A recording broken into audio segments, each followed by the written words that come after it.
आंध्र सिख युद्ध चल रहे थे। आंध्र मराठा युद्ध हमारे मतलब 3 हो गए थे। इसके बाद हम लोगों ने स्टार्ट किया आंध्र सिख युद्ध, ये हम लोगों का टॉपिक चल रहा है। और आंध्र सिख युद्ध के हमने आपको कारण बता दिए कि अंग्रेजों के और सिखों के बीच संबंध खराब होने के कारण कौन कौन से। पूरे सिख साम्राज्य में आपको बेसिक बता दिया था, 12 छोटी छोटी मिशनों में बटा हुआ है। इनमें से एक सबसे बड़ी मिशन कौन सी है? शुकरचकिया मिशन, शुकरचकिया मिशन। और इसी शुकरचकिया मिशन के हेड कौन है? महाराजा रणजीत सिंह। उन्हीं के नेतृत्व में पूरा साम्राज्य चलता है। इन्हीं के और अंग्रेजों के आपस में संबंध खराब हो जाएंगे। कारण आपको बताया था मुख्य रूप से कैसा क्षेत्र है? एक खाद्यान्न उत्पादक क्षेत्र है, हमारा खाद्यान्न उत्पादक क्षेत्र हो जाएगा। इसीलिए अंग्रेजों ने सिख साम्राज्य पर अपना नियंत्रण करना चाहा। और नियंत्रण के लिए मुख्य रूप से यहाँ पर देखो 2 युद्ध लड़ाए जाएंगे। एक हमारा हो जाएगा प्रथम आंग्ल सिख युद्ध, और फिर हो जाएगा दूसरा आंग्ल सिख युद्ध। ऐसा 2 युद्ध लड़े जाएंगे। प्रथम आंग्ल सिख युद्ध की अगर बात करें तो इस समय अंग्रेजों की तरफ से गवर्नर कौन हो जाएगा? लॉर्ड हार्डिंग, लॉर्ड हार्डिंग प्रथम, ये अंग्रेजों की तरफ से हो जाएगा। और सिखों की तरफ से कौन हो जाएंगे? महाराजा दिलीप सिंह। सिखों के आपको 5 शासक बताए हैं, RANSD, एक के नाम बताया है, इनके सबके नाम बता सकते हो, RANSD 5 शासक है सिखों के। यही क्रम है, R से रणजीत सिंह, K से भगत सिंह, N से नौनिहाल सिंह, S से D से दिलीप सिंह। सिखों के अंतिम शासक पूछे कौन हो जाएंगे? दिलीप सिंह हो जाएंगे। और सिख साम्राज्य के संस्थापक पूछे कौन हो जाएंगे? रणजीत सिंह हो जाएंगे। तो इस समय सिखों के तरफ युद्ध हो रहा है, तो शासक कौन है? दिलीप सिंह है। और जो प्रथम आंग्ल सिख युद्ध हो रहा है ये कब हो रहा है? 1845 से 1846 तक। इस युद्ध के दौरान हमारे 5 युद्ध लड़े जाएंगे। तो युद्ध बताए थे कौन कौन से? पहला है फिरोज शाह, फिरोज शाह। दूसरा मुदगी, फिरोज शाह मुदगी। तीसरा बद्दोबाद। चौथा अलीबाग। और पांचवा साबरा, पांचवा साबरा। जैसे बाई चांस हमने भी आपको 4 युद्ध लिखे, उनमें लिख दिया आंग्ल मैसूर, आंग्ल मराठा युद्ध लिख दिया पूरा। अगर आंग्ल मराठा युद्ध अगर ना लिखा हुआ मिले उसमें केवल आपको बद्दोबाद का युद्ध लिखा हुआ मिले तो अपने आप आपको बताऊं कि बद्दोबाद युद्ध का मतलब होगा प्रथम आंग्ल सिख युद्ध, ठीक है। इस तरीके तो बद्दोबाद का किसी टाइप में रिलेटेड हो रहा है। अगर से 4 युद्ध लिखे उसमें मैं साफ लिख दिया आपको कि प्रथम आंग्ल सिख युद्ध, तो क्या लिखने पहचान लोगे। बाई चांस अगर आपको प्रथम आंग्ल सिख युद्ध लिखा हुआ ना मिले तो सर फिरोज शाह का युद्ध लिखा हुआ मिले, मुदगी का युद्ध लिखा मिले, बद्दोबाद का लिखा मिले, अलीबाग चले या फिर साबरा मिले, तो ये तो पढ़ेंगे ये कौन से युद्ध। तो 5 युद्ध लड़े गए इसी युद्ध के दौरान, ठीक। तो इन 5 में से चाहे कोई सा मिल जाए, इनमें सबसे लड़ाई कौन सी रही है? साबराव का युद्ध। और इसी साबराव के युद्ध के बाद महाराजा दिलीप सिंह के साथ अंग्रेजों ने एक संधि की थी। वो संधि कौन सी थी? लाहौर की संधि। लाहौर की संधि की राजधानी कौन सी थी? इनकी राजधानी थी लाहौर। इससे पहले अमृतसर की संधि थी। अमृतसर की संधि कब हुई? 1800 क्यों हुई थी? कोई ऑर्डर बना दिया गया पूरा में विस्तार नहीं कर सकते। अब लाहौर की संधि हो गई। लाहौर की संधि के माध्यम से कह दिया गया कि अब सिख साम्राज्य पर इनडायरेक्ट नियंत्रण किसका होगा? अंग्रेजों का। ये केवल नाममात्र के लिए शासक होंगे दिलीप सिंह। अब आराम से शासन कर रहे हैं। थोड़े समय के बाद फिर से एक युद्ध हो जाएगा। वो युद्ध हो जाएगा 1848-49 में। और इस युद्ध को कहते हैं दूसरा आंग्ल सिख युद्ध। अच्छा, इस युद्ध का एक कारण और भी है। जब दिलीप सिंह शासक थे तो एक अंग्रेज है, उसका नाम मेजर ब्रैडफोर्ड। मेजर ब्रैडफोर्ड ने एक बयान जारी किया था। उसने कहा कि जब तक महाराजा दिलीप सिंह जीवित हैं तब तक तो सिख साम्राज्य पर इनका कब्जा है। जब महाराजा दिलीप सिंह की मृत्यु हो जाएगी तो इसके बाद सिख साम्राज्य को अंग्रेजी साम्राज्य मिला दिया जाएगा। अभी अल्पवयस्क है, ठीक है, अभी की शादी भी नहीं हुई है, तो शादी होगी, आगे को उत्तराधिकारी होंगे। ये कह रहे बताओ अभी तो शादी भी नहीं हुई, अभी से कह रहे हैं कि ये मर जाएंगे तो इनके पास साम्राज्य हमारा हो जाएगा। तो यानी कि हमारे उत्तराधिकारियों पर, हमारे साम्राज्य पर कोई नियंत्रण नहीं होगा। तो जब हमारे उत्तराधिकारियों से साम्राज्य छीनने की बात कर रहे हैं तो ये लड़ ही लेते, तो ये कारण और भी हो जाएगा। इस युद्ध की अगर बात करें तो बाकी तो कारण नहीं है। अंग्रेज अपनी महत्वाकांक्षा लेके चली रहे। एक अंग्रेज है, इसका नाम है मेजर ब्रैडफोर्ड। Major Bradford. तो ये मेजर ब्रैडफोर्ड का ये जो भड़काऊ बयान है ये भी इस युद्ध का एक कारण है। इसने क्या कहा था कि महाराजा दिलीप सिंह की मृत्यु के बाद सिख साम्राज्य को अंग्रेजी साम्राज्य में मिला लिया जाएगा, कोई उत्तराधिकारी उनका नहीं होगा। ये बात अब इन पे अंग्रेजों का अप्रत्यक्ष नियंत्रण हो गया। इस समय अगर बात करें 1849 में, तो 1849 में अंग्रेजों की तरफ से एक गवर्नर जनरल है, इसका नाम है लॉर्ड डलहौजी। 1848 में आएगा भारत में और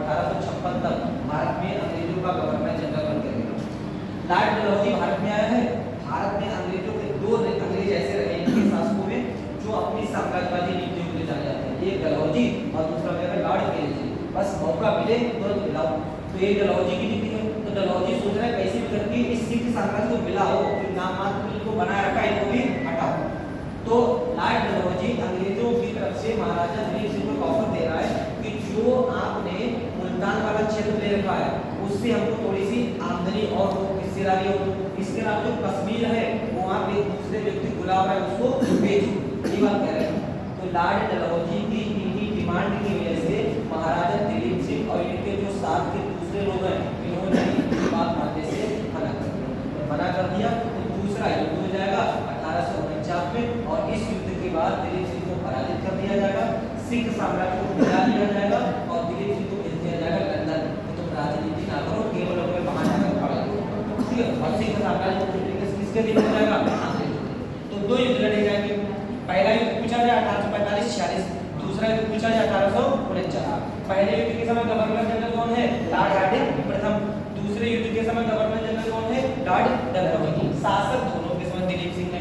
पहले युद्ध के दौरान लाहौर की संधि, दूसरे युद्ध के दौरान सिख साम्राज्य को मिला दिया जाएगा, महाराजा दिलीप सिंह को पेंशन देकर कहां ले दिया जाएगा?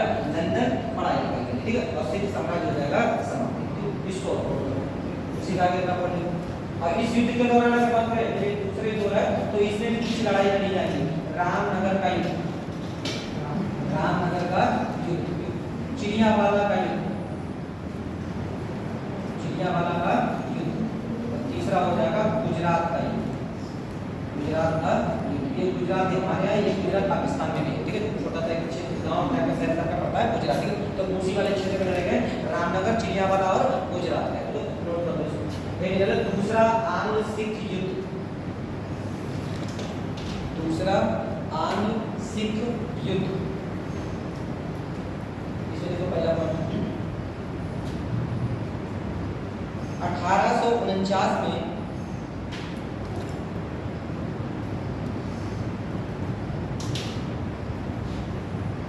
1849 में लॉर्ड डलहौजी के समय, 1849 में लॉर्ड डलहौजी के समय यह युद्ध लड़ा गया, यह युद्ध लड़ा गया। इस युद्ध में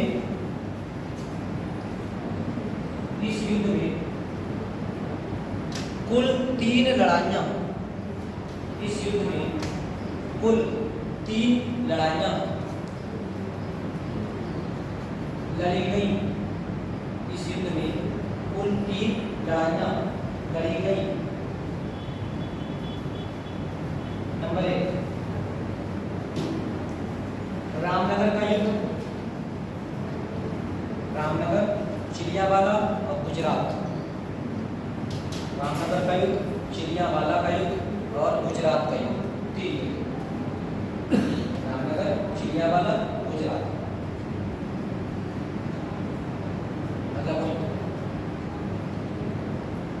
युद्ध में पराजय के पश्चात, युद्ध में पराजय के पश्चात महाराजा दिलीप सिंह को, युद्ध में पराजय के पश्चात महाराजा दिलीप सिंह को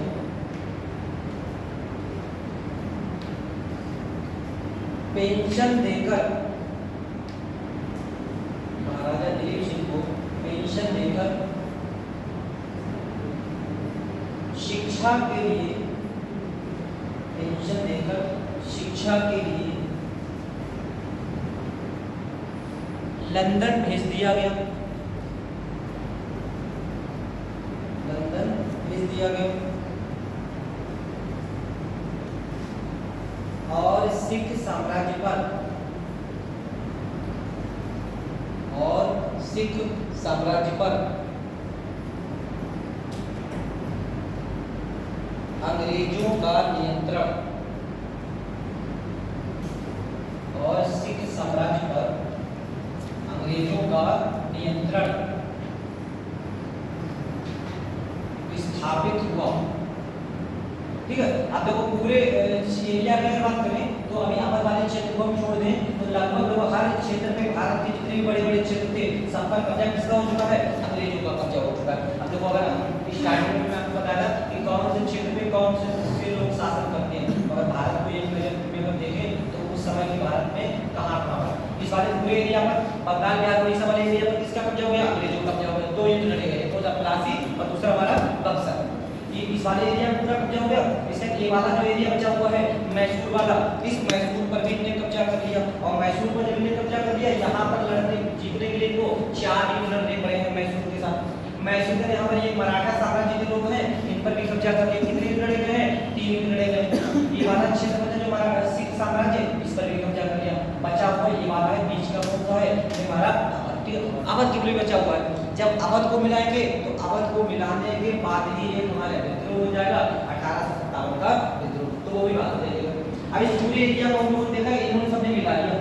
अब अंग्रेज इस क्षेत्र को संचालित करने के लिए अलग अलग तरीके की नीतियां बनाएंगे। और वो नीतियां कौन कौन सी होंगी? जैसे अंग्रेजों की आर्थिक नीतियां, अंग्रेजों की ब्रिटिश साम्राज्य की आर्थिक नीतियां, जैसे हम लोग देखा बंगाल बिहार उड़ीसा के राजस्व वसूली का अधिकार अंग्रेजों को मिल चुका है। कैसे राजस्व वसूली? ठीक है, तो कौन कौन सी आर्थिक नीतियां अपनाएंगे? आर्थिक नीतियों के साथ साथ इन लोगों की सामान्य कह सकते हैं कि साम्राज्य विस्तार की नीतियां, इस साम्राज्य विस्तार के लिए कौन कौन सी नीतियां अपनाएंगे? साम्राज्य विस्तार की नीतियां। और साम्राज्य विस्तार की नीतियों के साथ साथ यही पे लोग देख रहे हैं सामाजिक सांस्कृतिक नीतियां, सामाजिक सांस्कृतिक नीतियां। सामाजिक सांस्कृतिक नीतियों की अगर बात करें, जैसे कि हमारे यहाँ पढ़ाई लिखाई अंग्रेजी शिक्षा लेके आएंगे, तो क्यों लेके आएंगे अंग्रेजी शिक्षा? इसके लिए थोड़ी लेके आ रहे हैं कि ये लोग थोड़ा पढ़ लिख जाएंगे, नौकरी मिल जाएगी, कम से कम इनका जीवन सुधर जाएगा, इसके लिए नहीं लेके आ रहे। ठीक है, देखो अंग्रेज जो भी कार्य कर रहे हैं अपने लिए कर रहे हैं, हमारे लिए कुछ भी नहीं कर रहे हैं। वो बात और है कि हमने उसको यूज कर लिया। जैसे सामाजिक सांस्कृतिक नीतियों की अगर बात करें तो अंग्रेज भारत में सबसे मेन चीज क्या शुरू कर रहे हैं? अंग्रेजी शिक्षा। क्यों शुरू कर रहे हैं? भारत में कंपनी कार्य करती है, कंपनी का नाम है ईस्ट इंडिया कंपनी। इसमें कुल मिलाकर कितने लोग हैं? 217 लोगों की कंपनी काम करती है, भारत में काम करती है। अगर बताओ भारत में तो विदेशों में बहुत सारी कंपनियां काम करती हैं, जैसे कि कंपनी हमारे यहाँ काम करती है फ्लिपकार्ट, सुनी होगी, सभी लोग यूज करते हैं।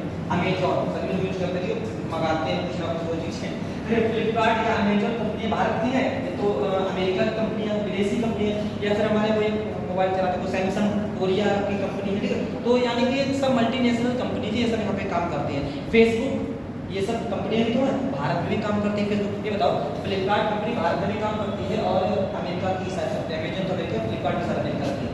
ये तो फ्लिपकार्ट कंपनी में काम करने के लिए भारत में जितने भी लोग हैं सब अमेरिका से आएंगे, भारत के लोग, यानी कि अमेरिका से लोग नहीं लेके आए। क्यों नहीं लेके आए अमेरिका से?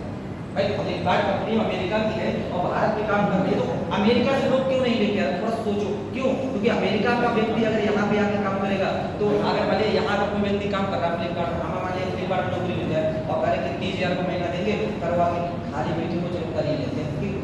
अमेरिका का कोई व्यक्ति यहाँ 30,000 का काम करने के लिए आएगा? नहीं आएगा। तो मतलब वहाँ के व्यक्ति को अगर यहाँ पे लेके आएंगे तो सैलरी ज्यादा देनी पड़ेगी। अब ईस्ट इंडिया कंपनी के लोग यहाँ पे काम करते हैं, इस ईस्ट इंडिया कंपनी में काम करने के लिए कर्मचारी भी चाहिए हैं। अब कर्मचारी चाहिए हैं, जिनको अगर ब्रिटेन से लेके आ रहे हैं तो खर्चा ज्यादा पड़ जाएगा। तो ऐसा करते हैं, तो ब्रिटेन से ना लाकर भारत के ही लोगों को नियुक्त कर लेते हैं। लेकिन समस्या ये है कि ईस्ट इंडिया कंपनी के लोगों को, ये 217 लोगों को कौन सी भाषा आती है? अंग्रेजी आती है। हम लोगों को कौन सी भाषा आती है? अरबी, फारसी, संस्कृत, हिंदी, ये सब भाषाएं आती हैं। अब इनने कोई लेटर लिख दिया, हम देख रहे हैं क्या लिखा हुआ है, क्योंकि आते ही नहीं अंग्रेजी। हमने उनको कुछ बोला, उन्हें हमारी संस्कृति समझ आई। तो पहले उन्होंने हमारी भाषा संस्कृति सीखने का बहुत प्रयास किया। एशियाटिक सोसाइटी ऑफ बंगाल सुनी होगी, इसकी स्थापना हुई थी 1784 में, ठीक है, सर विलियम जोन्स के द्वारा। Asiatic society of Bengal, Calcutta Madrasa, ये सब संस्थाएं स्थापित हो गई। वो क्यों स्थापित कर रहे हैं? इसलिए स्थापित कर रहे हैं ताकि हम लोगों की भाषा संस्कृति को समझ पाए, हमारी संस्कृत समझ पाए, हमारी फारसी समझ पाए, चीज समझ पाए। संस्कृत हम लोग नहीं समझ पाए तो कहाँ समझ पाओगे? हम लोगों को संस्कृत आती है ढंग की? हम लोगों को ढंग की संस्कृत नहीं आती है। अंग्रेज कहाँ से संस्कृत सीख पाए? बहुत प्रयास किया, नहीं सीख पाए। तो लास्ट में क्या कर रहे हैं? लाड़ में वाले वो कह रहे हैं कि इनकी तो भाषा संस्कृति ही बेकार, कुछ है ही नहीं। इन लोगों की भाषा संस्कृति यूरोप की एक अलमारी में रखने के बराबर है, क्योंकि कोई अंगूर खट्टे हैं, कोई वाली पोजीशन सीख ही नहीं पा रहे। तो वो कह रहे हैं ऐसा करते हैं, इनको अंग्रेजी सिखाते हैं ताकि भारत में काम करने के लिए तो क्लर्क मिल सके। ठीक है, तो ये तो वजह ये हो गई। अंग्रेजी शिक्षा अगर लेके आ रहे हैं तो इसलिए नहीं लेके आ रहे कि भारतीयों को पढ़ा लिखा जाए और डेवलप हो जाए। उसके पीछे कारण ये है कि उनको यहाँ पर काम करने के लिए अंग्रेज चाहिए पहली बात, ठीक है, क्लर्क चाहिए है। तो क्लर्क तभी काम कर पाएंगे जब उनको कम से कम टूटी फूटी अंग्रेजी थोड़ी बहुत आती होगी कि वो कुछ ना कुछ लेके अपने अधिकारी को लिख के दे दें और अधिकारी का लिखा हुआ लेटर अपने आप पढ़ सकें। ये बात है। दूसरी बात, आपको अंग्रेजी पढ़ा लिखा व्यक्ति है, जैसे मान लिया ऐसे समझो अभी हम लोग यहाँ पे पीलीभीत में रहते हैं, पीलीभीत मान लिया दिल्ली की अपेक्षा छोटा शहर है, दिल्ली की अपेक्षा छोटा शहर है, तो मान लिया हम लोग यहाँ पे रहते हैं तो पीलीभीत के कल्चर के हिसाब से रहेंगे। अभी यहाँ पे दिल्ली चले जाए रहने के लिए और 2 महीना वहाँ से रहने के बाद आए तो जब घर पे वापस आएंगे तो मोहल्ले में उसी एटीट्यूड के साथ घूमेंगे जैसे पहले घूमते रहते थे, या थोड़ा सा एटीट्यूड बदल जाएगा, थोड़ा सा बदल जाएगा, तो दिल्ली से आए, ठीक। तो वही चीज यहाँ पर अब ये अंग्रेज है, ये अंग्रेजी सीख रहा है, अंग्रेज मतलब भारतीय है, ये अंग्रेजी पढ़ लिख रहा है। तो जब ये अंग्रेजी पढ़ा लिखा व्यक्ति है, एक व्यक्ति संस्कृत बोलता है, एक व्यक्ति अंग्रेजी बोलता है, तो जो अंग्रेजी पढ़ा लिखा व्यक्ति है वो संस्कृत वाले से थोड़ा सा अलग एटीट्यूड दिखाएगा, तुम कम पढ़े लिखे, हम थोड़े से ज्यादा पढ़े लिखे, मतलब थोड़ा सा अलग उसका रहन सहन रहेगा। वो एकदम अंग्रेजी कपड़े पहन के घूमेगा, अंग्रेजी कैप लगा के घूमेगा, वो धोती कुर्ता पहन के थोड़ी घूमने लगा है कि अंग्रेजी पढ़ा लिखा व्यक्ति है धोती कुर्ता पहन के घूम रहा है। मतलब उनको अंग्रेजी सामान का एक उपभोक्ता कार्य चाहिए, ठीक है। अंग्रेजी लाने के उद्देश्य क्या क्या है? एक उद्देश्य हो गया कि उनको यहाँ पर क्लर्क मेन समाइचेस लिखने हुआ है, तो पहला उनको क्या है, उनको अंग्रेजी सिखाने का एक उद्देश्य कंपनी में काम करने के लिए क्लर्क चाहिए। दूसरी बात, उनको एक ऐसा उपभोक्ता वर्ग तैयार करना है जो अंग्रेजी सामान यूज करे। अंग्रेजी पढ़ा लिखा व्यक्ति होगा तभी अंग्रेजी सामान यूज करेगा, पढ़ा लिखा व्यक्ति नहीं होगा तो धोती कुर्ता पहन के काम चलाएगा, ठीक। तो एक तो ये कारण है अंग्रेजी शिक्षा पद्धति लाने का। एक और कारण है उनको अंग्रेजों का एक समर्थक वर्ग तैयार करना है, ऐसा एक वर्ग तैयार करना है जो दिखने में भारतीय लेकिन दिमाग से अंग्रेज हो, ठीक है, ताकि अंग्रेज यहाँ पर टिक पाए। तो ये कुछ कारण है। हम लोगों ने क्या किया, हम लोगों ने उनकी अंग्रेजी शिक्षा पद्धति पढ़ी, उन्होंने सोचा तो खाली A to Z पढ़ो, हम कोई लेटर लिख के भेजे तो पढ़ लेना, हमें बता देना क्या लिखा हुआ। हमने अंग्रेजी सीख ली, जब अंग्रेजी सीख ली तो हम उनके दर्शन को पढ़ रहे हैं, उनकी फिलॉसफी को पढ़ रहे हैं, कांट पढ़ रहे हैं, मॉन्टेस्क्यू पढ़ रहे हैं, वॉल्टेयर पढ़ रहे हैं, इनके दर्शन को पढ़ रहे हैं। जब इनके दर्शन को पढ़ रहे हैं तो उनकी विचारधारा को हम समझ रहे हैं, तो हम कह रहे हैं कि भारत में देखो ब्रिटिश रूल तो अच्छा है। लोग जब उनके दर्शन को पढ़ रहे हैं तो उनका ब्रिटिश रूल यानी कि ब्रिटेन का जो ब्रिटिश शासन है, शासन तो बढ़िया है, उनके काम करने के तरीके तो बढ़िया है, वहाँ पर मानवाधिकार है, लोकतंत्र है, लोगों की बातें सुनी जाती है। लेकिन भारत में जो रूल है वो कैसा है, वो अनब्रिटिश, ठीक है। एक किताब लिख दी जाएगी poverty and un-British rule in India, मतलब कि ब्रिटिश रूल की बुराई नहीं कर रहा है कि ब्रिटिश रूल तो ठीक है, लेकिन जो भारत में रूल है वो कौन सा है, वो अनब्रिटिश है, इसको ब्रिटिश रूल में कन्वर्ट किया जाए। हमें ब्रिटिश रूल से दिक्कत नहीं है, लेकिन भारत में जो अनब्रिटिश रूल है इससे दिक्कत है, ठीक है। तो जागरूकता आ रही है, नहीं आ रही, शिक्षा आ रही है। तो ये सब कार्य जो भी कर रहे हैं लोग, ये कर अपने लिए रहे हैं, लेकिन यूज हम उसको स्वयं में कर रहे हैं। और अगर बात करें इसी में हम लोग देखेंगे आर्थिक नीति में लोग क्या करेंगे, रेलवे लेके आएंगे, यहाँ पर के बम्बई से ठाणे तक रेलवे चला देंगे, फिर और विस्तार करेंगे, पूरे भारत में रेलवे का विस्तार करेंगे। इस रेलवे को लाने का इनका उद्देश्य क्या है, लाने का उद्देश्य हमारे ब्रिटेन में कपड़ा बन के तैयार हो जाए, उस कपड़े को कहाँ पहुँचाया, बम्बई बंदरगाह तक आ गया। अब बम्बई आ गए, इसको पूरे भारत के बाजार में पहुँचाना है। अब पता लगे बम्बई से यहाँ लखनऊ तक सामान पहुँचाना है, कपड़ा सारा पहुँचाना है। अब तो ट्रेन चलती नहीं है तो तांगा गाड़ी से पहुँचाए नहीं, तांगा बड़ा टिकटिक करते हुए जा रहा है, पूरा तांगा भरा हुआ उससे सामान लगा हुआ जा रहा है, ऐसे नहीं जाएगा, इकट्ठा सामान जाएगा। तो इकट्ठा सामान जाने के लिए क्या करते हैं, ट्रेन की पटरियां बिछा देते हैं, सब जगह पर ऐसे करके ट्रेन की पटरियां बिछा दी। एक तो कारण ये हो गया कि भारत का जितना भी बाजार है उस बाजार तक इस ब्रिटेन का सामान पहुंचाना है। दूसरा कारण रेलवे लाने का क्या है, मान लिया यहाँ पर मद्रास है और यहाँ पर क्या है, ये हो जाएगा बॉम्बे, तो मद्रास में किसी प्रकार का विद्रोह हो जाए, तो मद्रास में किसी प्रकार का विद्रोह हो जाएगा तो सेना यहाँ से बुलानी पड़ेगी, बॉम्बे से सेना आएगी। तो अगर बॉम्बे से सेना घोड़े के माध्यम से आ रही तो धीरे धीरे करके पहुंचेगी, और ट्रेन अगर है तो ट्रेन यहाँ से पहुंचेगी, तुरंत सेना कहाँ पर आ जाएगी, यहाँ पर आ जाएगी, तीव्रता आ जाएगी। तो ये लाने का कारण। लेकिन हम लोगों ने क्या किया, हम लोगों ने इस ट्रेन का यूज किया, उस ट्रेन से पूरा भारत कहीं वर्षों एक में बंध गया, मैंने टुकड़ों बटा था, अब पूरा भारत एक में बंध गया। ये तो ये दूसरा आप पता लगे बम्बई का अंग्रेज यहाँ मतलब भारतीय इस ट्रेन के माध्यम से कहाँ पहुंचा है, मद्रास पहुंचा है। घूम के आते ट्रेन कैसी लगती है, ना से एक बार करना चलते घूमते, यहाँ से बैठ के कहाँ पहुंचा हुआ है, मद्रास पहुंचा।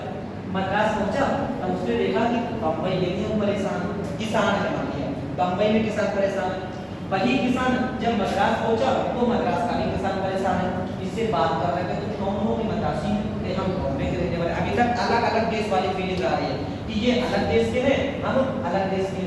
जब ये दोनों एक दूसरे से मिल रहे हैं, पूछा कि तुम्हें कौन परेशान कर रहा है? अंग्रेज परेशान कर रहा है। क्या तुम्हें भी अंग्रेज परेशान कर रहे हैं? मैं भी अंग्रेज परेशान कर रहा है। जब दोनों को परेशान करने वाला व्यक्ति एक है तो फिर अलग काहे हो रहा है? दोनों लोग मिलके लड़ते हैं, ये मिलने वाली फीलिंग है, ये क्या, यही राष्ट्रवाद है। ठीक है, तो भारत में रेलवे ने राष्ट्रवाद को बढ़ावा दिया। हम वो इसलिए नहीं लेके आते रेलवे के, हाँ तुम आराम से बैठ के यहाँ पर जाना, तुम्हारी सुविधा हो जाएगी, तुम सब इकट्ठे हो जाओगे, राष्ट्रवाद वाली फीलिंग आएगी, अपने आप में ये चीजें आएगी। तो ये सब नीतियां भारत में लागू करेंगे। इन्हीं नीतियों के परिणामस्वरूप भारत में एक आंदोलन शुरू होगा जिसको लोग क्या कहते हैं, राष्ट्रीय स्वतंत्रता संग्राम। ठीक, तो पहले इसकी नीतियां देखते हैं, कौन कौन सी नीतियां हैं। तो सबसे पहले कौन सी नीतियां देखते हैं? आर्थिक। अंग्रेजों की आर्थिक नीतियां। आर्थिक नीतियों में देखो कौन कौन सी नीतियां हैं। आर्थिक नीतियों में सबसे पहले तो हम लोगों को देख लेंगे इनकी भू राजस्व नीति। भू राजस्व नीति जिसमें पूरा सिस्टम इनका टिका हुआ है, पैसा नहीं होगा कहां से पैसा करके चलेगा। तो सबसे पहले इनकी कौन सी नीतियां आ जाएंगी? भू राजस्व नीतियां। इन भू राजस्व नीतियों में हम मुख्य रूप से 3 नीतियां देखेंगे। एक हम लोग कहते हैं स्थायी बंदोबस्त, स्थायी बंदोबस्त पद्धति। दूसरी हमारी हो जाएगी, इसको लोग कहते हैं रैयतवाड़ी बंदोबस्त, रैयतवाड़ी बंदोबस्त। और तीसरी हमारी हो जाएगी, इसको लोग कहते हैं महारवाड़ी बंदोबस्त, महारवाड़ी बंदोबस्त। कठिन अगर शब्द लग रहे हैं कोई दिक्कत नहीं, ये सब सरल हो जाते क्या कहते हैं, बस ये जाने को भू राजस्व की कुल 3 पद्धतियां। ये कौन सी है? स्थायी बंदोबस्त, रैयतवाड़ी और महारवाड़ी, 3 पद्धतियां देखेंगे। भू राजस्व पद्धति के बाद हम लोग देखेंगे भारत में धन की निकासी। भारत से पैसा लेने के कहां जा रहे हैं? ब्रिटेन जा रहे हैं। ठीक, तो ये धन की निकासी और किस तरीके से हो रही है, इसका मतलब क्या है, क्या परिणाम पड़े हैं इसके, इसको देखेंगे। धन की निकासी, धन की निकासी के साथ साथ भारत में ये लोग रेलवे लेके आएंगे। रेलवे भी मुख्य रूप से किस नीतियों में आता है? आर्थिक नीतियों में ही आती है। तो रेलवे को देखेंगे, भारत में रेलवे का विकास, इसके फैक्चुअल और कॉन्सेप्चुअल दोनों पॉइंट देखेंगे। और ये यही वाले टॉपिक आपको मेंस और प्री दोनों के पॉइंट ऑफ व्यू से लेके चलेंगे। तो भू राजस्व नीतियां, धन की निकासी, रेलवे का विकास, भारत में हस्तशिल्प उद्योगों का पतन, हस्तशिल्प उद्योगों का पतन। ये देखिए भारत में पहले के हस्तशिल्प मतलब हस्त मतलब हाथ से और शिल्प मतलब कारीगरी, ऐसे कार्य जो कारीगरी के होते थे और हाथ से बनाए जाते थे उनको क्या कहते थे? हस्तशिल्प उद्योग कहते थे। तो भारत में सारे कार्य पहले किससे होते थे? हस्तशिल्प के माध्यम से होते थे। चरखा चलाना क्या है? हस्तशिल्प ही था। तो ऐसे सारे उद्योगों का भारत में पतन हो गया। उसके कौन कौन से कारण थे वो देखेंगे। हस्तशिल्प उद्योगों की बात देखेंगे। भारत में नकदी फसलों यानी कि कह सकते हैं नकदी फसलें ही, नकदी फसलों का उत्पादन, नकदी फसलों का उत्पादन, इसीलिए कृषि का वाणिज्यीकरण, कृषि का वाणिज्यीकरण, कृषि का वाणिज्यीकरण, इसको देखेंगे। कृषि के वाणिज्यीकरण की वजह से कई हमारे किसान आंदोलन, नील विद्रोह, नील आंदोलन होगा। इसके अलावा चंपारण सत्याग्रह देखते, वो सब किसके परिणाम है? इसी नकदी फसलों के उत्पादन के परिणाम। ये सब हमारे किस नीतियों में आ जाएंगे? आर्थिक नीतियों में आ जाएंगे। तो सबसे पहले यही आर्थिक नीतियां देख लेते हैं, इनमें क्या क्या। सबसे पहले कौन सी आ जाएगी? भू राजस्व नीति। सारी नीतियां उतारो, फिर एक एक करके लोग सब देखें कौन कौन सी नीतियों में क्या है।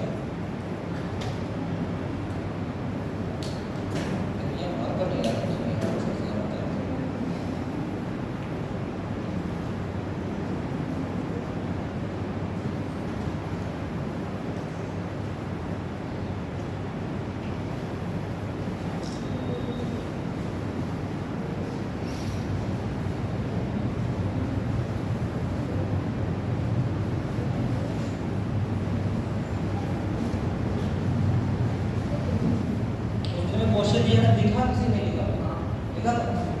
चलो आज एक और ले लेंगे, ठीक है। लिखा का पढ़ो, धीरे धीरे करके जो है देखने की आदत करना चाहिए। ये सब याद है कि ना लोग अभी से स्टार्ट करेंगे, धीरे धीरे करके हटा दो।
कोशिश करते हैं जी साथ साथ लिख दिया।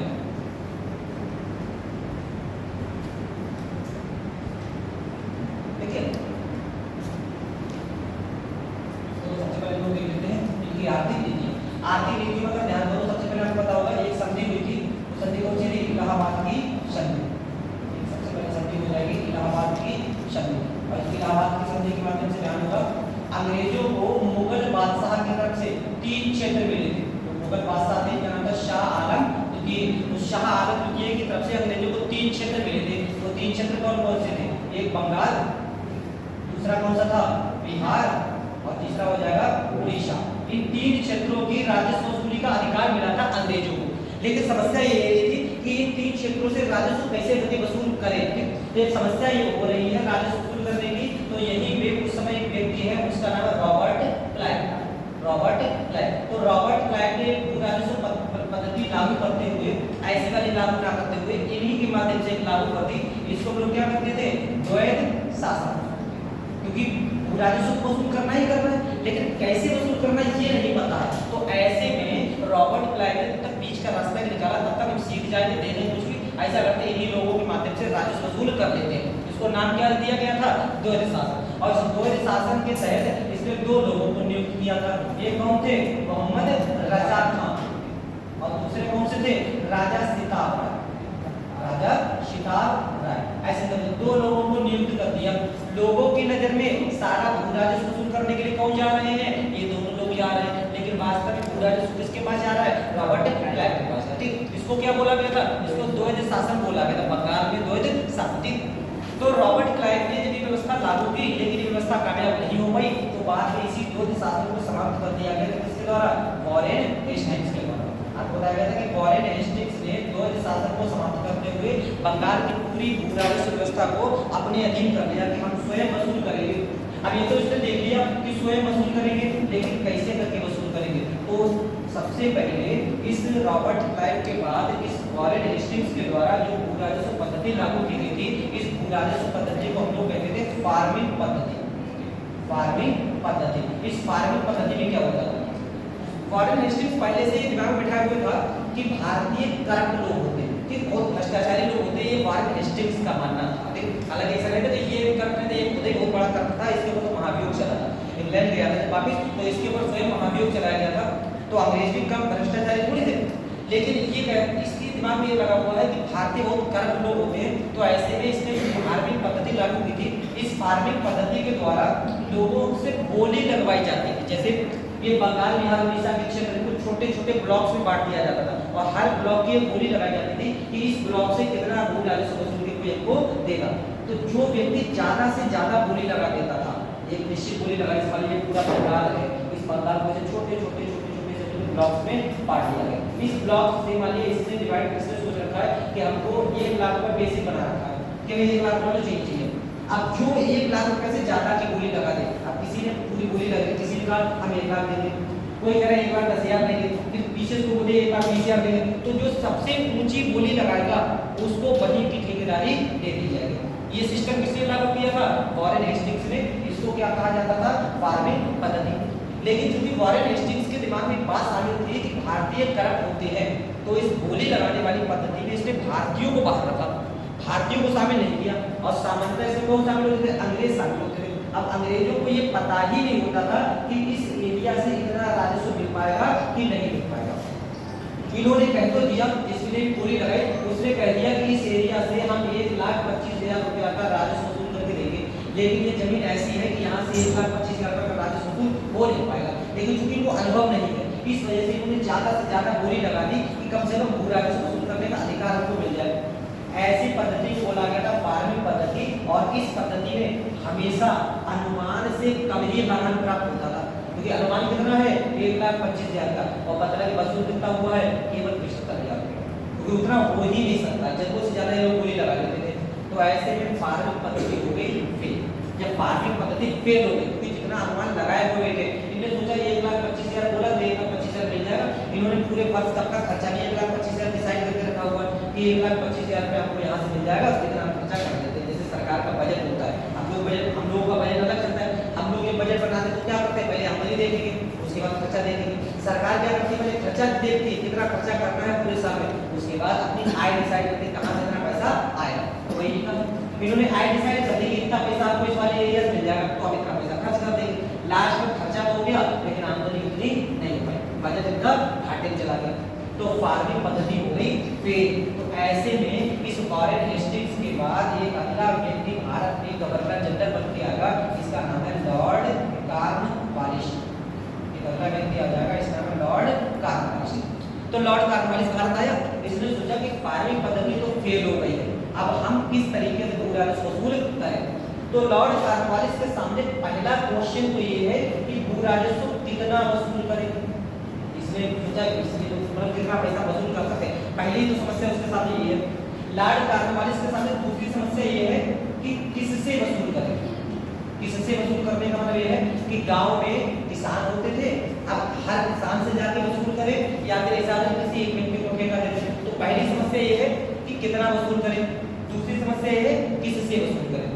तो लॉर्ड कॉर्नवालिस ने सोचा कि अगर हम परसेंटेज डिसाइड कर दें कि जितना उत्पादन होगा उसका 33% मैं दे दूं, अगर परसेंटेज अगर डिसाइड करें तो इसमें दिक्कत ये है कि बाई चांस अगर किसी साल अगर उत्पादन कम हुआ, क्योंकि इसको इतना तो पता है कि भारत में मानसून पर आधारित खेती रहती है, और अगर कभी अगर मानसून नहीं आया, कहीं पता नहीं बाढ़ आ गई, सूखा आ गया, तो फसल कैसी हो जाती है, बेकार हो जाती है।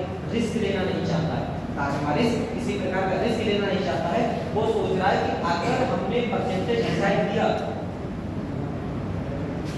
अगर हमने परसेंटेज डिसाइड किया तो क्या हो सकता है, नुकसान हो सकता है। तो परसेंटेज तो डिसाइड करना वो नहीं चाहता है, तो उसने सोचा कि ऐसा करते हैं हम भू राजस्व फिक्स कर देते हैं, ठीक है, स्थायी कर देते हैं। तो हमें इससे कोई मतलब नहीं है कि उत्पादन कितना हो रहा है, कि कम हो रहा है, ज्यादा हो रहा है, इससे कोई मतलब नहीं है। ठीक, हम क्या करते हैं, भू राजस्व की राशि निर्धारित कर देंगे कि अगर तुम्हारी इतनी जमीन है तो इस जमीन से हमें इतना कुंटल चाहिए है, चाहे आपका उत्पादन कम हो चाहे ज्यादा। राजस्व कैसा करना चाहता है, स्थायी करना चाहता है, ठीक है, रिस्क नहीं लेना चाहता है। क्योंकि इसमें ये तो है कि अगर उत्पादन ज्यादा हुआ तो बढ़ जाएगा, बाई चांस अगर कम हो गया तो रिस्क भी तो है, और फिक्स हुआ हमें कोई मतलब नहीं, चाहे कम हो चाहे ज्यादा उत्पादन चाहिए तो चाहिए, ठीक। और ये राशि सामान्यतः ज्यादा ही होती है अनुमान से ज्यादा। तो ये तो इसकी समस्या का समाधान एक हो गया। दूसरा इसमें सोचा किससे वसूल करें, क्योंकि किससे वसूल करेगा, किसान से वसूल करें। लेकिन समस्या इसके सामने ये है कि गांव में किसान तो बहुत होते हैं, संख्या में किसान लोग, अब हर किसान से एक किसान से जाके वसूल करेंगे। कलेक्टर जा रहा है, इस महीने कलेक्टर साहब गए किसान से राजस्व वसूल कर दिया है, कुछ किसान कह दिया कलेक्टर साहब अगले हफ्ते देंगे, अब कलेक्टर साहब अगले हफ्ते से जा रहे हैं, उनमें से कुछ नहीं देते, कुछ नहीं देते कलेक्टर साहब अगले हफ्ते देंगे। बस यही कलेक्टर साहब बस बेचारे हर महीने एक गाँव जाके किसानों से राजस्व वसूल कर रहे हैं। तो इसने सोचा ये वाला सही नहीं है, अरे किसान से कहाँ जा जाकर वसूल कर पाएंगे जाके। तो ऐसा करते हैं हर गांव में जितनी भी जमीन होगी उस जमीन का ठेका एक व्यक्ति को दे देते हैं और उसको बना दिया जाएगा जमींदार। कॉर्नवालिस का दिमाग चल रहा है कि हम पहली बात तो परसेंटेज फिक्स नहीं करेंगे, उसमें रिस्क है, हम फिक्स करेंगे कि कितना पैसा हमको राजस्व रूप में चाहिए। दूसरी बात हम किसान से वसूल नहीं करेंगे, किसान से वसूल करेंगे दिक्कत है, जाके हर एक किसान से कहाँ जा जाके पूछेंगे, जाके हम जमींदार बना देते हैं गाँव, जमींदार को पूरे जमीन का मालिक बना देते हैं, पूरे गांव की जमीन इसी जमींदार की होगी। अब चूंकि जमींदार अपने आप को खेती करने जाएगा नहीं, ये जमींदार करवाएगा किसान से, लेकिन किसानों से वसूल करेंगे, हमें मतलब नहीं, हम इसके पास एक दिन जाएंगे, एक दिन डिसाइड कर देंगे कि भैया हमें तुम्हें महीने की लास्ट तारीख को तुमसे भू राजस्व चाहिए है, बस भू राजस्व तुमसे लास्ट तारीख को चाहिए है, चाहे तुम इनसे पूरे महीना भर वसूल करो चाहे पैसे वसूल करो, हमें कोई मतलब नहीं। तो भूमि का स्वामी किसको बना दिया गया, जमींदार। तो ये जो भू राजस्व पद्धति थी, इस भू राजस्व पद्धति को नाम क्या दे दिया गया, स्थायी बंदोबस्त, ठीक है, क्योंकि इसमें भू राजस्व की राशि कैसी थी, स्थायी थी। इस भू राजस्व पद्धति को चूंकि इसमें सोचा पूरे भारत में एक समान लागू नहीं करते, पायलट प्रोजेक्ट के तौर पे थोड़े से एरिया लागू करके देखते हैं। तो कॉर्नवालिस ने क्या किया था, जितने हिस्से पर पूरा अंग्रेजों का नियंत्रण था उसके केवल 19% हिस्से पर इसने इस भू राजस्व पद्धति को लागू किया था। एरिया अगर आपसे पूछा जाए तो एरिया कौन कौन से थे, बंगाल, दूसरा है बिहार, तीसरा है उड़ीसा, बंगाल बिहार उड़ीसा, उत्तरी कर्नाटक और बनारस। इतना एरिया है जो कुल ब्रिटिश भारत का 19% एरिया आता था। इस एरिया पर इसने जो भू राजस्व पद्धति बनाई उसको क्या कहते हैं, स्थायी बंदोबस्त। अब देखो इसमें ये जो सिस्टम बता दिया, इस सिस्टम में अंग्रेजों को नुकसान क्या हो गया? पहला नुकसान ये हो गया कि आने वाले समय में अंग्रेजों की आवश्यकता तो बढ़ेगी ही बढ़ेगी। भाई हर किसी की आवश्यकता बढ़ती है, अभी पता लगे सैलरी कितनी है, अगले साल 2 साल सैलरी बढ़कर कितनी हो जाएगी, लेकिन ये नहीं बढ़ा सकती। ठीक है, इनकी राशि कैसी है? फिक्स है। इन्होंने पहले ही कर रखा है कि अगर हमने इनसे इतना बोला जो सोचिए तो इतना ये हम बढ़ाएंगे ना कम करेंगे, चाहे बारिश आए सूखा पड़े कुछ भी हो, ना कम करेंगे, और हमारी फसल ज्यादा हो जाएगी तो ना बढ़ाएंगे। अब पता लगे किसी साल अचानक से सूखा पड़ गया था, फसल सारी बचवा देंगे, कारण वाले से सोचा बच गए इस बार। अगर परसेंटेज फिक्स किया होता नुकसान हो जाता, तब तो कारण वाले से बड़ा मजा आया कि हाँ ठीक है बढ़िया हुआ अच्छा निर्णय लिया था। अगले वर्ष पता लगे फसल बहुत अच्छी हो गई, जब बहुत अच्छी हुई अब कारण वाले से पछता रहा है कि काश इस बार परसेंटेज फिक्स किया होता तो इस बार राजस्व ज्यादा होता। मतलब रिस्क लेना नहीं चाहता है तो फिर ऐसा ही होगा। तो इसने सोचा कि हम पूरे जगह पर इसको लागू नहीं करते, थोड़े से एरिया लागू करते हैं, बाकी जगह पर दूसरी पद्धति लागू कर देंगे। तो अंग्रेजों को नुकसान ये हो गया कि अगर उनकी आवश्यकताएं बढ़ती हैं या किसी तरीके से उत्पादन बढ़ता है तो अंग्रेज राजस्व बढ़ाने में सक्षम नहीं। ठीक है, पहला नुकसान। देखिए फायदा लेकिन हुआ है तो फायदा भी यही हो जाएगा कि अगर किसी तरीके की कोई प्राकृतिक आपदा आती है तो अंग्रेजों को उस प्राकृतिक आपदा से कोई मतलब नहीं। ठीक, पॉजिटिव नेगेटिव दोनों लेके चलना है। तो अंग्रेजों को पॉजिटिव क्या है, नेगेटिव क्या है, दोनों व्यवस्थाएं। पहली बात कि अगर स्थायी हो गई तो स्थायी होने से अंग्रेजों को अगर जरूरत पड़ने पर राजस्व बढ़ाना है तो बढ़ा नहीं सकते। ये क्या हो गया, ये नुकसान हो गया। पॉजिटिव हो गया कि अगर किसी तरीके की कोई आपदा आती है तो अंग्रेज उसका रिस्क झेलने के लिए तैयार नहीं। ठीक, ये फायदा हो गया। और क्या फायदा हो गया, ये जो जमींदार है ये अंग्रेजों का समर्थन करते हैं। जैसे गांव में जमींदार होंगे तो यही जमींदार अंग्रेजों का समर्थन करेंगे भारत में उनके साम्राज्य का विस्तार करने के लिए। तो इसी लॉर्ड कॉर्नवालिस इसकी राजस्व पद्धति से अंग्रेजों को जमींदार रूप में समर्थक वर्ग मिल गया जो भारत में उनके साम्राज्य को पहले था पतन कर रहा है। ये इनके पॉजिटिव नेगेटिव हो गए। भारतीयों के संबंध में अगर पॉजिटिव नेगेटिव समझे तो पहली बात ये होगी कि इस भू राजस्व पद्धति से भारत में किसानों को क्या कर दिया गया, किराएदार बना दिया गया।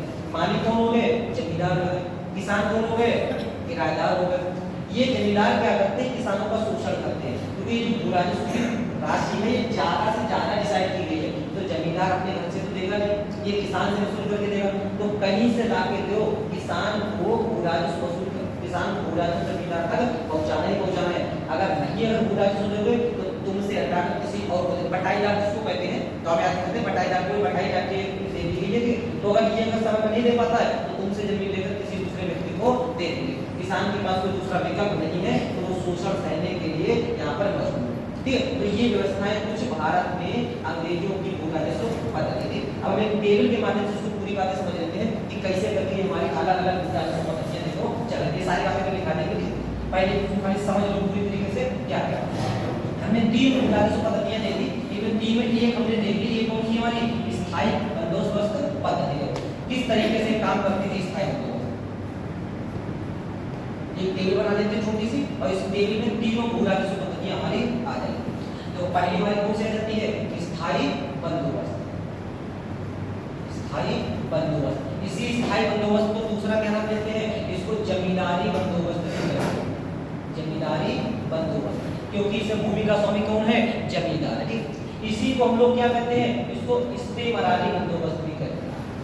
इस्तेमारी बंदोबस्त, इस्तेमारी का मतलब होता है जमींदार का। ठीक, तो तीनों में से चाहे कोई सा नाम आ जाए, चाहे स्थायी बंदोबस्त, चाहे आपका जमींदारी बंदोबस्त, चाहे इस्तेमारी बंदोबस्त। इसमें देखें क्या क्या चीजें हैं। इस स्थायी बंदोबस्त का जनक आपसे पूछा जाए कि भू राजस्व पद्धति में जो स्थायी बंदोबस्त है, इस स्थायी बंदोबस्त प्रणाली का जनक कौन था, तो कौन लगाएंगे, लॉर्ड कॉर्नवालिस।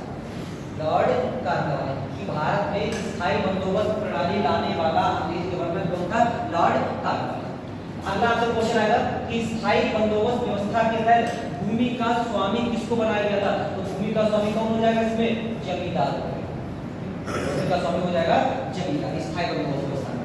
अगला आपसे क्वेश्चन आएगा कि स्थायी बंदोबस्त व्यवस्था को कुल ब्रिटिश भारत के कितने प्रतिशत एरिया पर लागू किया गया था, तो कुल कितने एरिया हो जाएगा, 19% एरिया जहां पर हमारा लागू किया गया। अगला आपसे क्वेश्चन आ जाएगा इसके बाद कि क्षेत्र पूछ लिया जा सकता है कि निम्नलिखित में से कौन से क्षेत्र पर स्थायी बंदोबस्त व्यवस्था को लागू किया गया था या कौन से क्षेत्र पर स्थायी बंदोबस्त व्यवस्था को लागू नहीं किया गया। तो कौन हो जाएगा? बंगाल, दूसरा हो जाएगा बिहार, तीसरा हो जाएगा उड़ीसा, फिर हो जाएगा उत्तरी कर्नाटक और अगला हो जाएगा हमारा बनारस।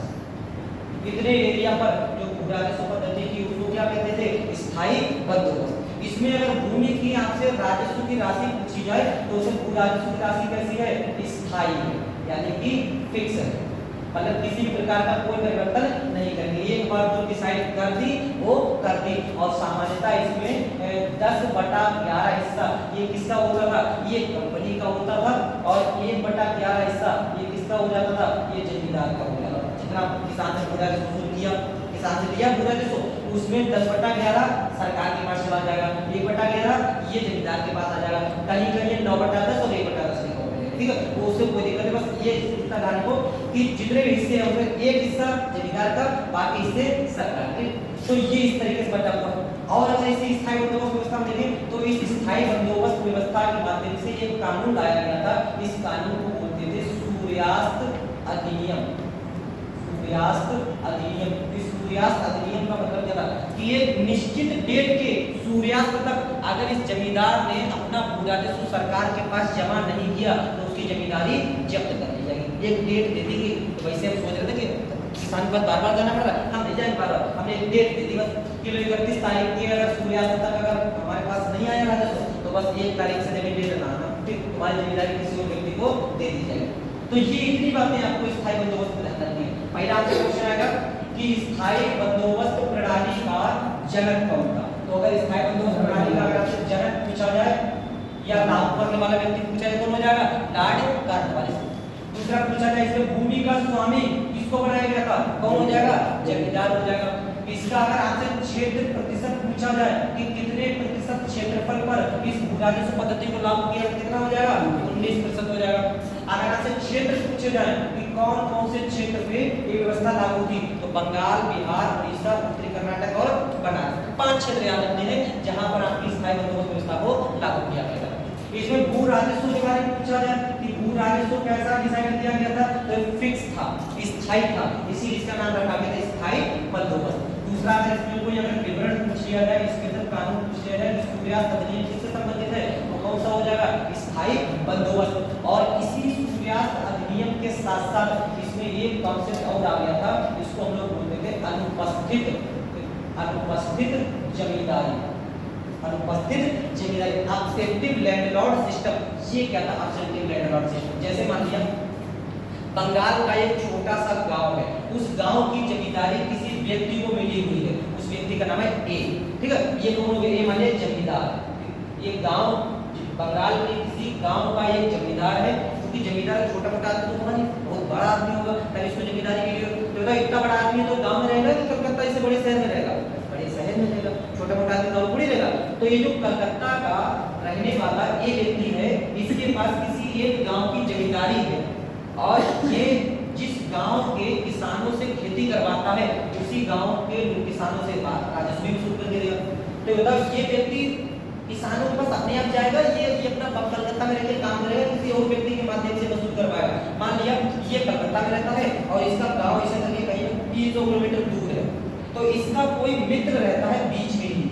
मान लिया दिल्ली से बरेली बीच में, तो बरेली में व्यक्ति रहता है इसी तरीके। तो जहां पर इसका गांव है तो कलकत्ता से इसके गांव के बीच वाले कोई शहर रहता है, वहां पर इसका मित्र रहता है। ये अपने मित्र से कह देगा भैया ऐसा है कि हमारे गांव में जरा चले जाना और वहां से हमको जो 10,000 रुपया लगान वसूल करना है, 10,000 रुपया लगान वसूल करके ले जाना। अब इसका जो मित्र है बी, ये खाली है जब गांव में इनके जाए और 10,000 वसूल करके लेके आए, या तो 10,000 वसूल करके नहीं लेगा, बहाना बना देगा, या ठीक है चले जाते वसूल कर लिया और 10 के 11 वसूल करके लाएगा। मैंने सुना है 10 के 11 वसूलेगा, 1,000 अपनी जेब में रखेगा, 10,000 ऊपर पहुंचाएगा। लेकिन ये भी बड़ा बिजी आदमी, तो ये कह रहा है कि ठीक है अच्छा वसूल कर ले। इसने क्या किया, इसका थोड़ी सी दूर पे इसका एक मित्र रहता है, उसका नाम है सी। इसने उससे क्या रखा है कि जरा यार हमारे गांव में चले जाना और वहां से हमको जो 11,000 रुपया भू राजस्व वसूल करना है। तो ये कह रहा है कि ठीक है चले जाएंगे। तो ये जब गांव में जाके वसूल करेगा तो 11,000 ही वसूल करेगा कि ज्यादा बढ़ा के वसूल करेगा? ज्यादा बढ़ा के वसूल करेगा। तो इसको भी तो अपनी जेब में कुछ ना कुछ रखना है। ये किसान से कितना वसूल करेगा? 12,000। ठीक है, शोषण किसका होगा? किसान मतलब जो डिसाइड किया गया, डिसाइड किसका किया गया 10,000 रुपया, किसान से कितना, ये तो 10,000 ही जन्मों से ज्यादा है, ठीक है, पहले तो 10,000 ही जन्मों से ज्यादा है। दूसरा, बढ़ते बढ़ते ये बीच में जो जमींदार आ गए हैं, इन्हीं को क्या बोलते हैं, ऑब्जेक्टिव लैंडलॉर्ड। ये है नहीं, कागजों में कहीं नहीं है, कागजों में केवल ये जमींदार है, लेकिन बीच में जमींदार ये भी आ गए, इन्हीं को क्या बोलते हैं, अनुपस्थित जमींदारी व्यवस्था। और इसी अनुपस्थित जमींदारी व्यवस्था से शोषण किसका हो रहा है, गांव के किसानों का हो रहा है। तो किसान या तो 12,000 रुपया निकाल के दे, और अगर 12,000 रुपया निकाल के नहीं दिया, अपना एक किसान ही अलग अलग, या तो अगर 12,000 इकट्ठे करके नहीं दिया तो अगले दिन से खेती करने की नहीं मिलेगी, उसकी जमीन लेके किसी दूसरे किसान को दे दी जाएगी, तो इसको देना पड़ेगा, चाहे अपने घर के जानवर बेच के ला के दे, चाहे कहीं से जमीन गिरवी रख के ला के दे, कुछ भी करे, उसको इतना पैसा इस जमींदार को लाकर देना पड़ेगा। इसी पद्धति को क्या बोलते हैं, अनुपस्थित जमींदारी, ठीक है। तो इस स्थायी बंदोबस्त में दो कॉन्सेप्ट, एक कौन सा है, सूर्यास्त अधिनियम, और दूसरा कौन सा, ऑब्जेक्टिव लैंडलॉर्ड यानी कि अनुपस्थित जमींदारी। सूर्यास्त अधिनियम के तहत एक निश्चित डेट के सूर्यास्त तक पूरा राजस्व जमा करना है, और अनुपस्थित जमींदारी के तहत बीच में जो जमींदार आ गए हैं, इन्हीं जमींदारों के साथ शोषण किसका बढ़ रहा है, गांव के किसानों का बढ़ रहा है। ये पूरा है हमारा स्थायी बंदोबस्त। किसी न किसी तरीके से परेशान कौन होंगे, भारतीय ही परेशान होंगे। तो इसके बाद एक अंग्रेजों ने भू राजस्व पद्धति और लागू कर दी, क्योंकि अब इसमें क्या था, इसमें समस्या ये आ रही थी कि हम भू राजस्व की राशि बढ़ा नहीं सकते थे। अंग्रेजों की समस्या ये आ रही है कि अगर कभी भी जरूरतें बढ़ रही है तब भी भू राजस्व की राशि नहीं बढ़ा सकते, तो इसे सोचा ऐसा करते दूसरी पद्धति लाते हैं। तो दूसरी पद्धति लाने के लिए एक नई व्यवस्था शुरू की गई थी, इस व्यवस्था का नाम था रैयतवाड़ी बंदोबस्त।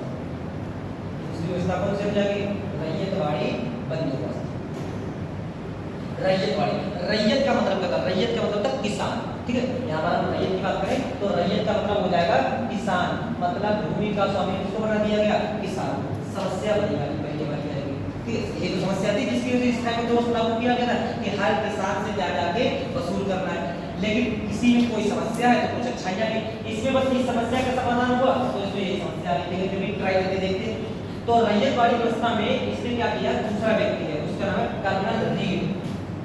कर्नल रीड तमिलनाडु के 12 महल जिले में सबसे पहले उन्होंने कॉन्सेप्ट शुरू किया, उस कॉन्सेप्ट को क्या कहते थे, यही हमारा हो जाएगा रैयतवाड़ी व्यवस्था। तमिलनाडु का 12 महल जिला सबसे पहले यही पर लागू किया गया था, इसको कर्नल रीड के द्वारा।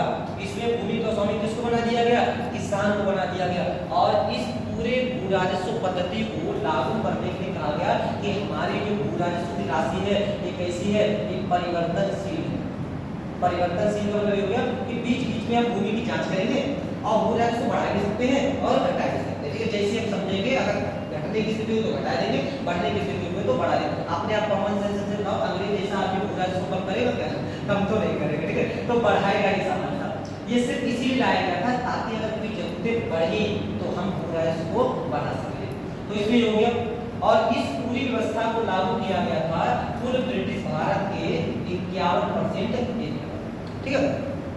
कुल ब्रिटिश भारत के 51% एरिया में इसको लागू कर दिया गया था, और ये क्षेत्र था मुख्य रूप से मद्रास और बॉम्बे वाला क्षेत्र। अब इस क्षेत्र में इस व्यवस्था को लागू करने की एक वजह और थी।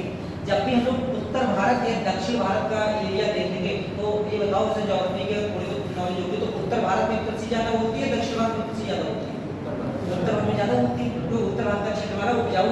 दक्षिण भारत में ज्यादा कृषि नहीं होती, वहाँ पर पठारी क्षेत्र है तो वहाँ पर कृषि की भूमि ज्यादा नहीं है। तो जहाँ पर भूमि ज्यादा होगी, कृषि ज्यादा होगी, तो भूमि का महत्व वहाँ होगा, या वहाँ जहाँ पर कृषि नहीं होगी वहाँ पर ज्यादा महत्व होगा। जहाँ पर कृषि ज्यादा होगी वहाँ पर भूमि का ज्यादा महत्व होगा। अब जैसे मान लिया अगर हम लोग अपने नॉर्थ इंडिया देखते होंगे, हमारे पास 100 बीघा जमीन है, ठीक, लेकिन साउथ में ये सब चीज नहीं है, क्योंकि वहाँ जमीन का उतना महत्व नहीं है। वहाँ बिजनेस किस तरीके का आपका चल रहा है, आपकी कंपनी किस लेवल पे चल रही है, ये चीजें देखी जाती है, क्योंकि वहाँ पर जमीन का ज्यादा महत्व नहीं रहता है, क्योंकि खेती नहीं होती वहाँ पर ज्यादा, सीमित स्तर की खेती होती है। जब वहाँ पर जमीन का ज्यादा महत्व नहीं है तो वहाँ पर जमींदार भी देखने को समानता नहीं मिलेगी, ठीक है। जमींदार की स्थिति वहाँ पर कम है। जब जमींदार मिल ही नहीं रहे हैं तो किससे समझौता कर लेते हैं, किसान से समझौता कर रहे हैं, ठीक। तो दूसरी पद्धति हमारी, इसको हम लोग कहते थे रैयतवाड़ी पद्धति। इसको सबसे पहले कर्नल रीड ने कहां पर लागू किया, तमिलनाडु के 12 महल जिले में, और इसके बाद इसको मद्रास और बॉम्बे में भी लागू कर दिया गया। एक व्यक्ति था, इसका नाम है एल्फिंस्टन, दूसरा व्यक्ति का नाम है एल्फिंस्टन। तो तो एडमिनिस्टर ये भी इसी में शामिल है। ये सब लोगों के द्वारा जो बंदोबस्त लागू किया गया वो कौन सा है? रैयतवाड़ी बंदोबस्त समझौता। किसके साथ करेंगे? किसान के साथ। सबसे ज्यादा एरिया पर यही वाली भू राजस्व पद्धति लागू है और इसमें भू राजस्व की राशि कैसी है? परिवर्तनशील है। बाकी इसमें कोई खास बात अलग से कोई खास बात है नहीं। समस्या वही है जब डायरेक्ट किसानों से वसूल करने जाएंगे तो किसानों का शोषण और ज्यादा होगा, क्योंकि यहाँ पर अगर है तो अगर कोई जमींदार बढ़िया मिल गया तो हो सकता है थोड़ा बहुत समय के लिए छूट दे दे, लेकिन यहाँ पर डायरेक्ट किसके साथ उनका कन्वर्जेशन हो रहा है? अंग्रेजों के साथ। तो यहाँ पर सीधे किसानों का शोषण किया जाएगा अंग्रेजों के द्वारा। इसके बाद ये व्यवस्था होगा, आपको देखिए तीसरी व्यवस्था होगी, उस व्यवस्था को लोग कहते हैं महालवाड़ी बंदोबस्त। तीसरी वाली हो जाएगी महालवाड़ी बंदोबस्त। अब ये देखो क्या महालवाड़ी बंदोबस्त, ये तीनों समस्या ये आ रही थी। पहली की हम लोग बात करें तो पहली में बाकी सब चीजें तो ठीक है, लेकिन जो मेन समस्या आ रही है वो कहाँ पर है? स्थायी बंदोबस्त। ठीक है, यही बात है कि पूरा राशि कैसी है? स्थायी, बढ़ा नहीं सकते, बस यही एक समस्या है। बाकी तो अंग्रेजों के लिए मेरे ख्याल में कोई समस्या नहीं है। रैयतवाड़ी की अगर बात करें तो रैयतवाड़ी की मुख्य समस्या कौन सी है? किसानों वाली, कि हर किसान से अलग अलग जाकर वसूल करना पड़ रहा है। ये समस्या है। इन दोनों समस्याओं का समाधान जिसने किया गया? महालवाड़ी पद्धति। अब एक जो क्या थी महालवाड़ी की बात करेगा तो सबसे पहले एक नाम ध्यान रखना है, इसका नाम है कैप्टन हार्ट मैकेंजी।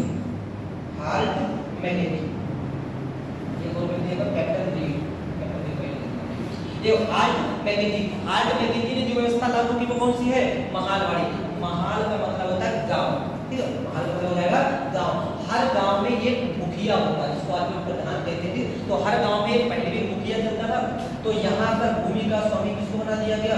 गांव के मुखिया। समस्या का समाधान हो गया भाई, यही तो समस्या थी। इस बारे में समस्या कौन सी थी? किसानों से वसूल करने जा रहे थे। इस बारे में समस्या कौन सी थी? भू राजस्व की राशि नहीं बढ़ा सकते। महालवाड़ी बंदोबस्त लेके आया हाथ में जी, इस वाली समस्या का समाधान कर दिया।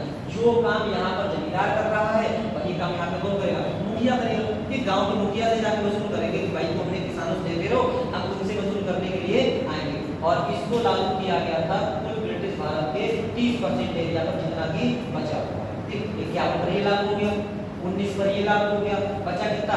30%। 30% पर जो पद्धति लागू कर दी जाएगी कौन सी है? महालवाड़ी बंदोबस्त। और इसको लागू किया गया था मध्य प्रांत, इसके अलावा संयुक्त प्रांत, और संयुक्त प्रांत के अलावा हो जाएगा पश्चिमोत्तर सीमा प्रांत। पश्चिमोत्तर सीमा प्रांत ये मुख्य क्षेत्र थे जहां पर इस भू राजस्व पद्धति को लागू किया गया था। और इसमें भी भू राजस्व की राशि कैसी थी? परिवर्तनशील। जब चाहे तब इसमें चेंज कर सकते थे, भूमि की माप कर पाएंगे, परसेंटेज का जैसे चाहे उस तरीके से उसको चेंज कर सकते हैं। बाकी और कोई खास विवरण इसमें है। इतनी बातें आपको 3 भू राजस्व पद्धति में याद रखनी। देखो पहली अगर बात करें स्थायी बंदोबस्त या जमींदारी बंदोबस्त या इस्तेमारी बंदोबस्त, ऐसे कर पहले एक बार देख के बता दो, फिर दो बार पहला देख के बता देना। देखो इन तीनों में से कोई सा भी आ जाए, ये नहीं है। इसका जनक पूछा जाए लॉर्ड कॉर्नवालिस, भूमि का स्वामी पूछा जाए जमींदार, क्योंकि नाम ही है जमींदारी बंदोबस्त। तो भूमि का स्वामी कौन हो जाएगा? जमींदार। पूछा जाए जमींदारी पद्धति कितने एरिया पर लागू थी? 19%। एरिया पूछा जाए बंगाल, बिहार, उड़ीसा, उत्तर कर्नाटक और बनारस, कितने क्षेत्रों पर लागू। इसमें भूमि की राशि कैसी है? फिक्स है। इसके दो विवरण ध्यान रखो कि सूर्यास्त पद्धति किससे संबंधित है? तो हो जाएगा हमारा स्थायी बंदोबस्त। दूसरा अब्सेंटी लैंड अनुपस्थित जमींदारी किससे संबंधित है? ये भी स्थायी बंदोबस्त।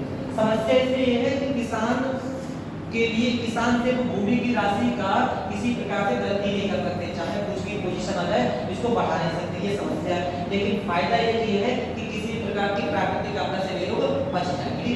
अगली बात रैयतवाड़ी की लोग बात करें। रैयतवाड़ी को कर्नल डी एडमिनिस्टर इनके द्वारा लागू किया गया। भूमि का स्वामी कौन है? किसान। कितने परसेंट? 51%। सबसे पहले तमिलनाडु के बारागढ़ जिले में, इसके अलावा मद्रास और बॉम्बे में लागू किया गया। इसमें भूमि की राशि कैसी है? परिवर्तनशील। महालवाड़ी में महाल का मतलब होता है गांव, और गांव का मुखिया हो गया भूमि का स्वामी। ये लागू करने वाला व्यक्ति कौन है? Hart Mackenzie. कितने परसेंट एरिया पर लागू है? 30%। मध्य प्रांत, संयुक्त प्रांत और पश्चिमोत्तर सीमा। मध्य प्रांत का मतलब हो गया आज का मध्य प्रदेश, संयुक्त प्रांत का मतलब हो गया आज का उत्तर प्रदेश, और पश्चिमोत्तर सीमा प्रांत का मतलब हो गया जो पंजाब वगैरह वाला क्षेत्र वहां पर थी, यहाँ पर लागू थी। और राजस्व व्यवस्था कैसी है? परिवर्तन से। क्लियर इतनी बातें बिना देखे बता दोगे, बिना देखे इधर कोड बना देके ऐसे कर बताओ। इस स्थायी बंदोबस्त व्यवस्था का जनक कौन था? महारवाड़ी का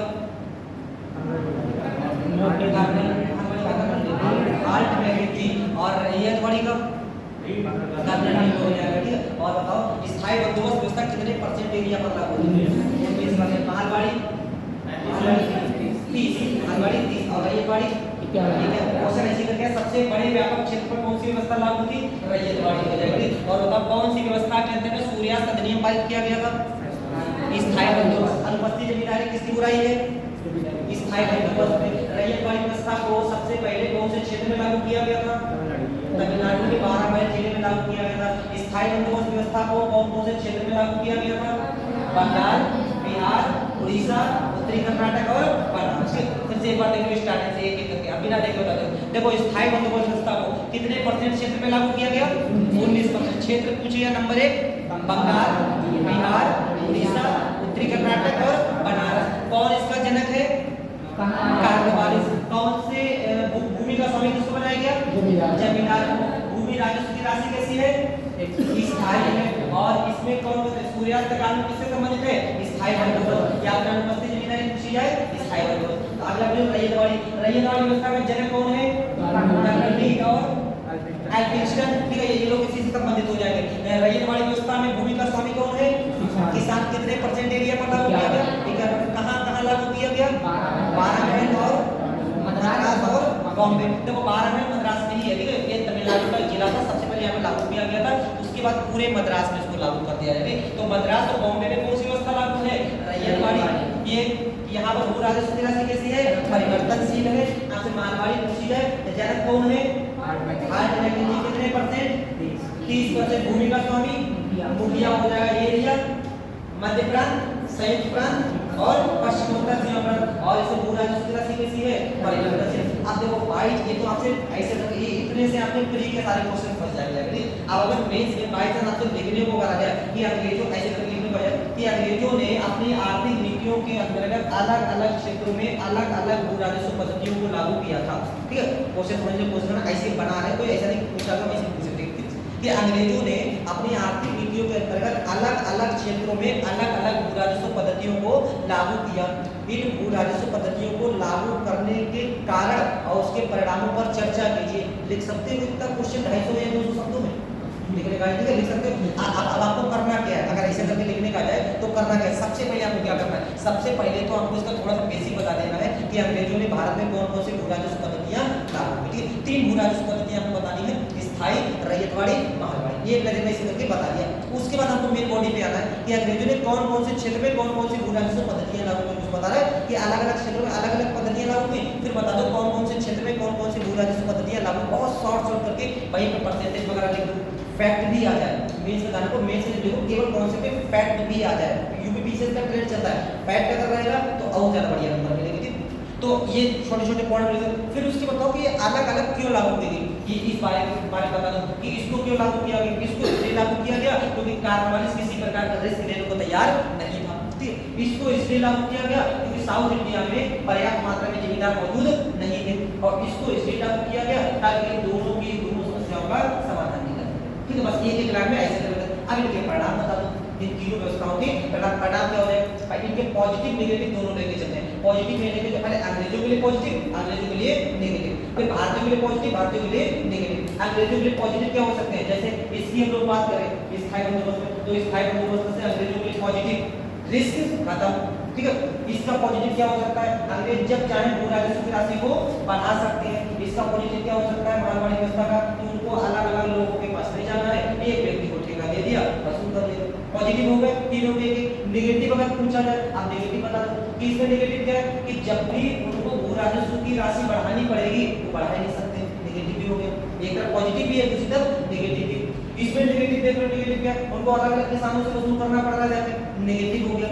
इसका नेगेटिव देख लो, इसका नेगेटिव क्या है? अब इस पूरी व्यवस्था से चाहे हम तीनों को ही नेगेटिव देंगे, चाहे आप इसको नेगेटिव देंगे, इस पूरी व्यवस्था से किसानों का शोषण हो रहा है। जब किसानों का शोषण होगा तो किसान विद्रोह करेंगे, समस्या जिसको क्रिएट करेंगे, अंग्रेजों क्रिएट करेंगे। नेगेटिव हो गया कि भारतीयों के संबंध में देख लो, बहुत शॉर्ट लिखा है। भारतीयों के संबंध में पॉजिटिव की अगर बात करें तो इस पूरी व्यवस्था में किसानों का एक तरीके से शोषण हो रहा है। उस शोषण ने किसानों को इकट्ठा कर दिया, राष्ट्रवाद की फीलिंग आई, राष्ट्रवाद की फीलिंग आई तो अंग्रेजों के खिलाफ हमारे यहाँ आंदोलन शुरू हो गया। ये पॉजिटिव हो गया। नेगेटिव तो भाई ये किसानों को सोच तो पॉजिटिव नेगेटिव दोनों लेके चलो, लास्ट में छोटा सा डिस्कस निकल दो, बात खत्म। लॉन्ग में लिखने को सकता है 200 शब्द में आता है, इतने लिखोगे शॉर्ट शॉर्ट में लिखोगे 200 भाई। अभी लिखने की कोशिश करोगे 500 शब्द लिखोगे और लिखते देख लेना 500 से कम नहीं आएंगे, लेकिन बार-बार प्रैक्टिस करोगे ये 200 पे अपने आप पहुंच जाएगा। ठीक, ये पूरी टेबल ऐसे करके बना ये लोग अंग्रेजी पूरा राजस्व पद्धतियां ऐसे करके पूरी टेबल बना नहीं बनेगी, बना लो इसको।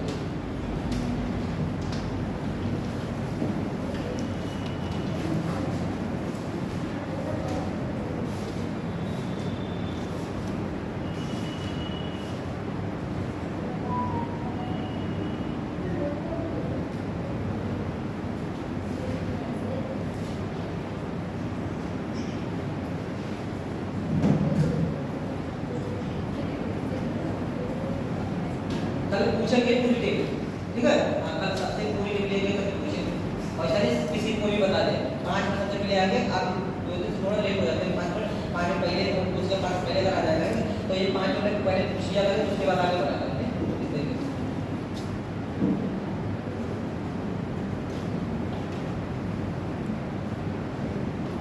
कहीं कोई समझने में कोई दिक्कत तो नहीं हुई किसी को? कहीं कोई दिक्कत हो बता दिया करना, उसको फिर से रिपीट कर देंगे, ठीक है? जब तक मतलब समझ में आए तब तक आगे बढ़ने से कोई फायदा नहीं। हम मतलब कि आगे बढ़ने के लिए जा रहे हैं और नोट्स खाली इकट्ठा होता चला जा रहा है। जितना समझ में आए उतना जरूरी है, पता लगे कि आगे नहीं बढ़ना है जब तक समझ में ना आए।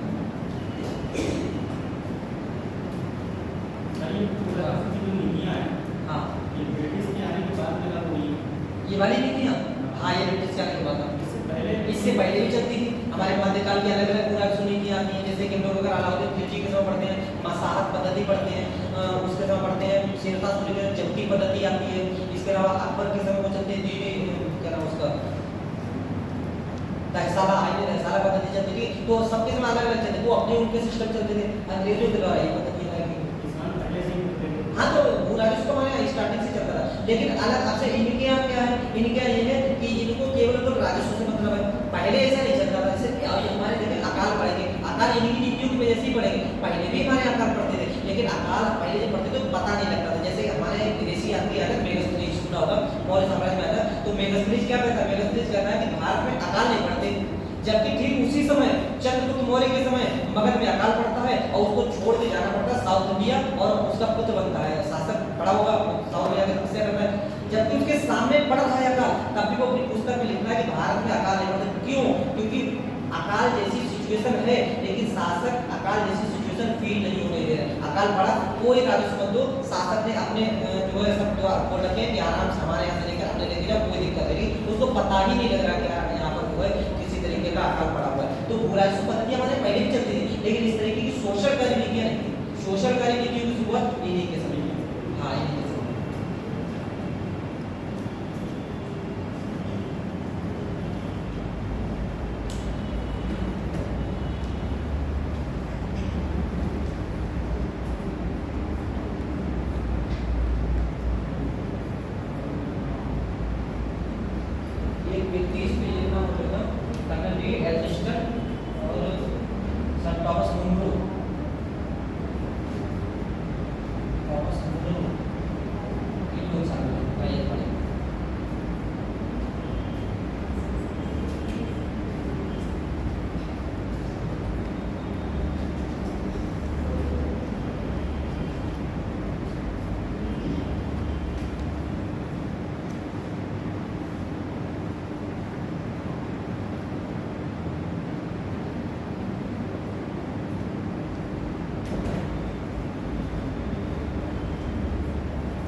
संख्या जितनी ज़्यादा से ज़्यादा रहेगी उतना जो है क्लासेस पूरी सही ढंग से चलती रहती है। संख्या मेंटेन को कोशिश करो डेली आओ, ऐसे होकर डेली अगर आओगे, बीच में अगर छूटेगा नहीं तो आप लोगों का फायदा रहेगा। हमारे बीच में कोई चीज़ छूटी, कई बार ऐसा होता है कि कॉन्सेप्ट पीछे से जुड़ा हुआ है और पीछे वाला छूट गया, आगे वाला नहीं समझ आ रहा है। बहुत चलो हिस्ट्री में तो ऐसी चीज़ देखने को मिलती है कि अगर पीछे से कोई चीज़ छूट गई तब भी हम लोग आगे समझ आ जाता है। लेकिन बहुत से सब्जेक्ट आपके से इन्वायरमेंटली आपके चल रहा है या फिर क्वालिटी पर बहुत से कॉन्सेप्ट ऐसे हैं जो पीछे का कॉन्सेप्ट तैयार होगा तभी आगे का उसको नहीं कर पाओगे। तो कोशिश किया करो बीच में गैप ना हो, कम से कम जब तक ढंग से चले तब तक तो पढ़िए जो जो भी सब्जेक्ट तैयार है उसको ढंग से पढ़ो, आगे के लिए आपको कोई फायदे नहीं होगा। तो कल हो सकता है कम से कम कोर्सेज में आपको डेली आएगा, गैर नंबर बातें नहीं किया आप जैसे के बात तो मैं फायदा हटा दे इसको यही का तो ये दिखाता बहुत है।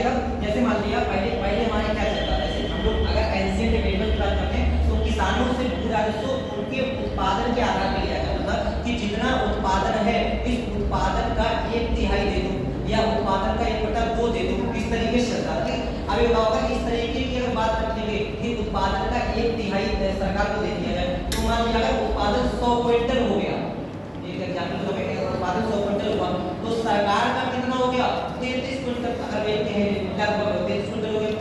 अगर उत्पादन 120 क्विंटल हो गया तो सरकार का कितना हो जाएगा 40 क्विंटल।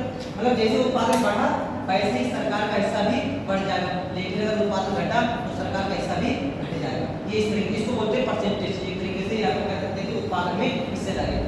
इस कार्यपालिका ने सोचा कि अगर हम इसी वाले सिस्टम को अपनाते हैं, उत्पादन वाले सिस्टम को अपनाते हैं तो समस्या ये होगी कि अगर बढ़ गया तब तो ठीक है, लेकिन चूंकि भारत की कृषि मानसून पर आधारित है, कई बार बारिश हुई तो फसल अच्छी हो गई, नहीं हुई तो फसल अच्छी नहीं हुई। जैसे इसी बार हमारे एल नीनो का सीजन, इस बार सूखा का स्थिति, इस बार तो फसल हो सकता है इस बार कम है। तो कार्यपालिका ने सोचा कि अगर किसी समय सिचुएशन ऐसी आ गई कि ये फसल पता लगे 100 क्विंटल हमने एवरेज लगाया है और ये घट के पता लगे 60 क्विंटल रहेगी तो हमें नुकसान हो जाएगा कि नहीं हो जाएगा, हमें ये डिसाइड कर रखा है तो कितना मिलेगा 20 क्विंटल मिलेगा, ठीक। लेकिन हम अपने खर्चे नहीं घटा सकते, तो ये रिस्क लेना नहीं चाहता है कार्यपालिका सोचता है कि हमें भाई इससे मतलब नहीं, चाहे तुम्हारा उत्पादन ज्यादा हो चाहे कम हो, हमने अगर कह रखा है 33 क्विंटल चाहिए तो 33 क्विंटल चाहिए, ठीक। आप चाहे तुम्हारा उत्पादन 120 क्विंटल हो जाए तब भी मैं 33 दे दो, तुम्हारा 150 हो जाए तब भी 33 दे दो, और तुम्हारा अगर 33 रह जाए तब भी 33 हमें ला के दो, बाकी ठीक। इस तरीके इसको बोलते हैं स्थायी, कि जो राशि थी वो फिक्स कर दी गई कि हमें उत्पादन से कोई मतलब नहीं कि हमको उत्पादन ज्यादा हो रहा है कि कम हो रहा है, जितना हमने फिक्स कर दिया है इतना हमको चाहिए है, ठीक। इसको बोलते हैं स्थायी। और जितनी राशि आएगी वसूल करके उसमें इतना हिस्सा कंपनी का हो जाएगा, इतना हिस्सा जमींदार का, तो भी जमींदार वसूल करके देगा, ये चीज होती है स्थायी। हो गया, हटा दें। आप देखो और आगे कौन कौन सी, ये हमारी हो गई अंग्रेजों की भू राजस्व पद्धतियां। इसी में स्टार्टिंग के जो फॉरेन स्टेट्स वाले पॉइंट है उसको लिख लो, अब जब टिकट खत्म हो इसके आगे अलग से पॉइंट लिख लो, ऐसे लिखो कि द्वैध शासन की समाप्ति के पश्चात, द्वैध शासन की समाप्ति के पश्चात, द्वैध शासन की समाप्ति के पश्चात वॉरेन हेस्टिंग्स के द्वारा, वॉरेन हेस्टिंग्स के द्वारा, द्वैध शासन की समाप्ति के पश्चात वॉरेन हेस्टिंग्स के द्वारा भारत में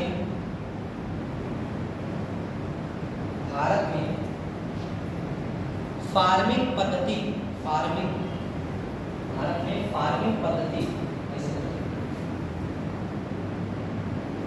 भारत में फार्मिंग पद्धति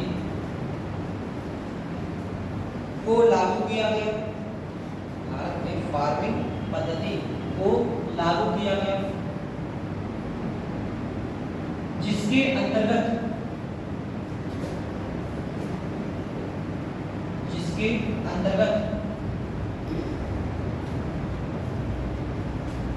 ज्यादा से ज्यादा, जिसके अंतर्गत ज्यादा से ज्यादा बोली लगाने वाले को, ज्यादा से ज्यादा बोली लगाने वाले को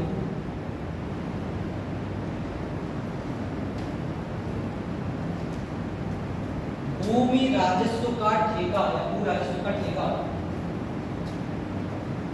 भू राजस्व का ठेका दे दिया जाता था, ये दिया जाता था। अगला पॉइंट 1793 में 1793 में स्थायी बंदोबस्त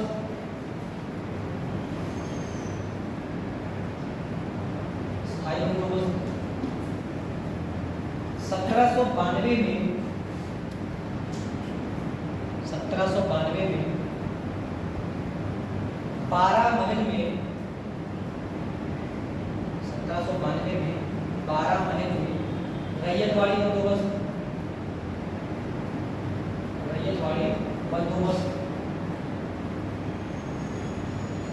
और 1822 में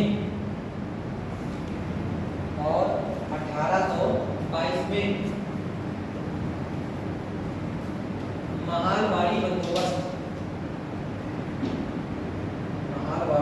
बंदोबस्त लागू किया गया।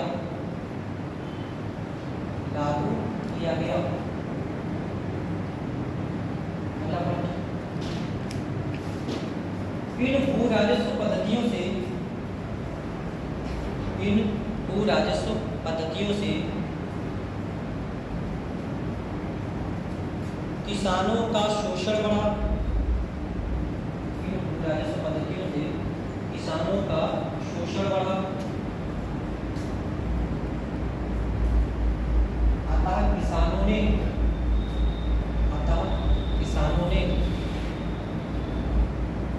सरकार के खिलाफ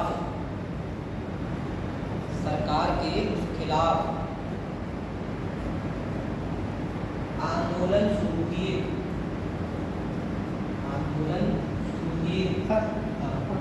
तथा किसानों ने सरकार के खिलाफ आंदोलन शुरू किए। अगला इन भू राजस्व पद्धतियों से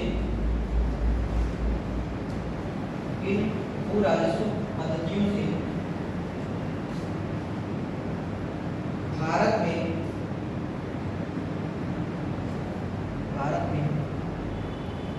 अंग्रेजी राजस्व का आधार निर्मित हुआ। अंग्रेजी राजस्व का आधार निर्मित हुआ। अगला पॉइंट राष्ट्रीय आंदोलन में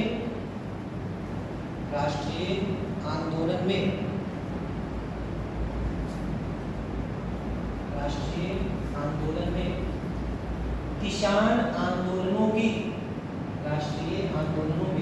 आंदोलन में किसान आंदोलनों की विशेष भूमिका रही।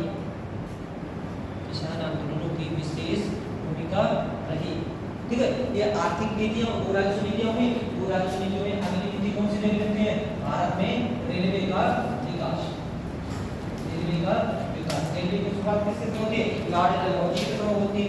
लेकिन रेलवे की शुरुआत करने से पहले ये देख लेते हैं कि आखिर भारत में रेलवे का विकास क्यों हुआ, लाने के कारण क्या थे। भारत में अंग्रेज रेलवे अगर लेके आए तो उसके पीछे कुछ ना कुछ सोची समझी रणनीतियां थी। आखिर कौन सी ऐसी वजह थी जिसकी वजह से भारत में अंग्रेजों ने रेलवे की शुरुआत की? तो कारण पहले देख लेते हैं भारत में रेलवे लाने के कारण। तो पहला कारण था भारत में रेलवे लाने का कि भारत का जो ब्रिटेन का सामान है उसके लिए भारत के बाजार तक पहुंच सुनिश्चित करना। मतलब ये हो गया, इसने भी आपको बताया ब्रिटेन में क्या हुआ, ब्रिटेन में औद्योगिक क्रांति हुई है। औद्योगिक क्रांति में सबसे मुख्य उद्योग जो है वहाँ पे कौन सा है? कपड़ा उद्योग है। कपड़ा कहाँ से आया, कहाँ पहुँच गया? बॉम्बे बंदरगाह में पहुँच गया। तो बॉम्बे बंदरगाह से उसको भारत के कोने कोने तक पहुँचाना है, और कोने कोने तक पहुँचाने के लिए जो सबसे बढ़िया माध्यम है वो कौन सा है? वो रेलवे। ठीक है, तो पहला कारण तो ये हो गया कि रेलवे के माध्यम से उस भारत के हर बाजार में कोने कोने तक ब्रिटेन का सामान पहुँचाया जाएगा। दूसरा कारण देखें कि भारत में रेलवे लाने का दूसरा कारण क्या था? तो दूसरा कारण ये है कि जो भारत का खाद्यान्न है, इस भारत से खाद्यान्न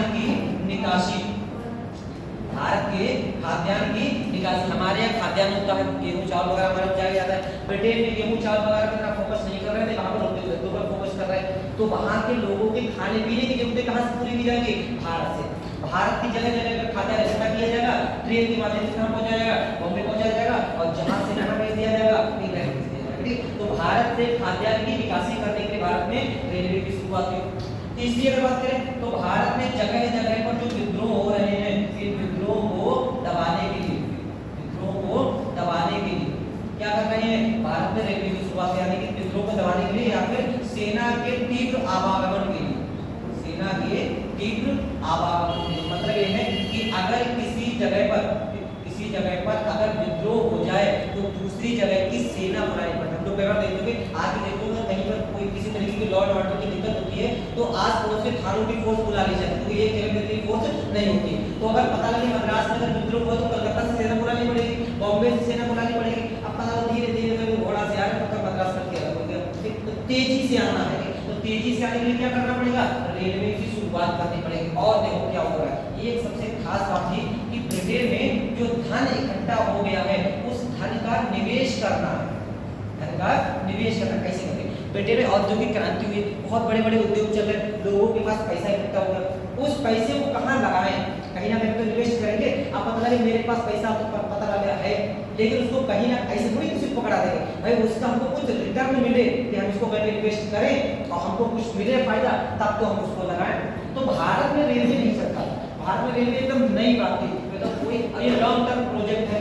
रेलवे शॉर्ट टर्म प्रोजेक्ट पहले की जो आज प्लान बनाया कि ठीक है इसमें रेलवे चलाएंगे, अब कल उठाए पटरियां लगाई, परसों स्टेशन बनाया और तीसरे दिन स्टेशन से जो ट्रेन स्टार्ट, ये तो लॉन्ग टर्म प्रोसेस है। ठीक है, मतलब 8 साल 10 साल बहुत लंबा प्रोसेस है। तो इस धन को ऐसी जगह पर इन्वेस्ट करना है जिस पहली बात तो यहाँ पर रेलवे तो नई चीज है, पता नहीं चली या नहीं चली, दूसरी चली गई तो आज हम पैसा लगाए और पैसा मिले, निवेश मिले 10 साल के बाद उससे रिटर्न, तो थोड़ा सा रिस्क तो है ही है और कौन लगाए, छोड़ दे। लेकिन वहीं पर अगर गारंटी मिल जाए कि आप पैसा लगाओ, चाहे हम घाटे में जाए चाहे फायदे में जाए, आपको एक पर्याप्त इन्वेस्टमेंट का फायदा मिलेगा। तो वहां पर जो धन का इकट्ठा हुआ है, इस धन को भारत में अगर कोई इन्वेस्ट कर रहा है तो जितना इन्वेस्ट करेगा उस धन पर उसको 5% का लाभांश दिया जाएगा। ब्रिटेन के लोगों के पास पैसा इकट्ठा हुआ है, उनसे कहा जा रहा है जो कंपनी भारत में रेलवे ला रही है वो सब कह रही है कि आप भारत में पैसा लगाओ, इस पैसे पर आपको 5% का लाभांश दिया जाएगा, चाहे हमारी रेलवे घाटे में जाए चाहे फायदे में जाए। ठीक है भाई, सीधी बात है, जो पैसा लगाएंगे तुमको 5% लाभांश मिलना चाहिए। लेकिन सबसे खास बात, ये जो 5% लाभांश मिलेगा ये कहां से दिया जाएगा? ये भारतीय खजाने से दिया जाएगा, ये भारतीय खजाने से दिया जाएगा। अब ये बताओ, क्या ट्रेन हमारे लिए लेके आ रहे थे? हमारे लिए तो लाए नहीं थे, वह ट्रेन तो अपने लिए ला रहे थे, लेकिन वो और जो व्यक्ति पैसा लगा रहा है उनसे अगर तुम एकदम निश्चित रहो तुमको 5% लाभांश देंगे, लाभांश तो देंगे, लेकिन लाभांश कहां से दे रहे? भारतीय खजाने से दे रहे।